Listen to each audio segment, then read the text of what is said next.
I was working and I thought, oh, that's not right. So they were like, bed rest until they're here, twins. 10th of December, they were born. Their due date, 29th of March. And they said 24 weeks was kind of like the cut-off point for surviving sort of thing. Yeah. They actually gave us a decision if we wanted to just let them go peacefully or if we wanted to try our best and save them. So we spent 2 months in the neonatal unit in 2018 when our twin boys arrived 11 weeks early, very unexpectedly. I mean, it's not a situation that you ever hope to find yourself in. It was quite unknown, it was quite daunting at times, but the environment itself is surprisingly positive.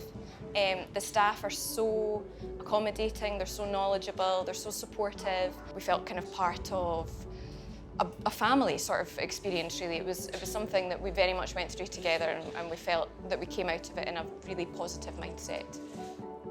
We obviously said, yeah, try our best, and thank goodness we did, because Lexi's thriving, and we gave Luke his fighting chance as well. Yeah, I think neonatals did everything they could, really. Yeah, absolutely. 13 days he lasted. But no, she's doing amazing. Amazingly. Absolutely no issues whatsoever. We became quite close to all the nurses and staff were just staff in general. We've got them all on Facebook. They do everything they can for the babies, but also us as well, I would say. Yeah. Hiya. So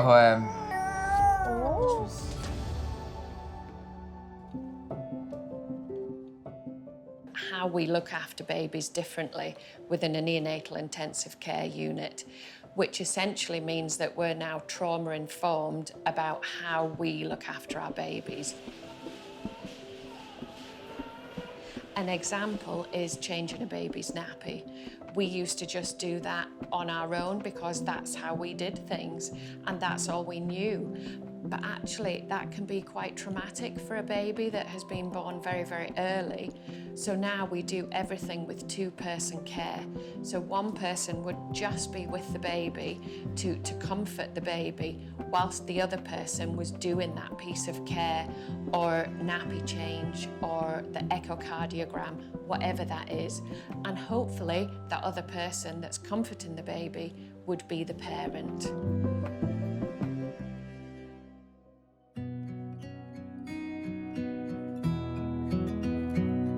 In structural terms, it's around about 25,000 square metres, which is quite a beast of a building. It's over 5 levels. There are 4 clinical levels. The ground floor is predominantly outpatient accommodation and also the community maternity unit for women who are having a low-risk delivery where they want it to be much more like a homely feel. And then on the floor above that is, if you want, the business floor. It includes the birthing suite, the neonatal department and the theatre suite, which includes 6 theatres.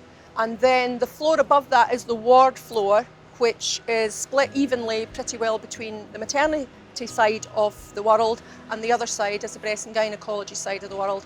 And then the floor above that is university, teaching, research, office and the patient hotel. When you see the amount of equipment and just stuff that it takes to keep these tiny little babies alive, it's so important, the money that they raise. Every single penny means so much to the families that are going through this experience.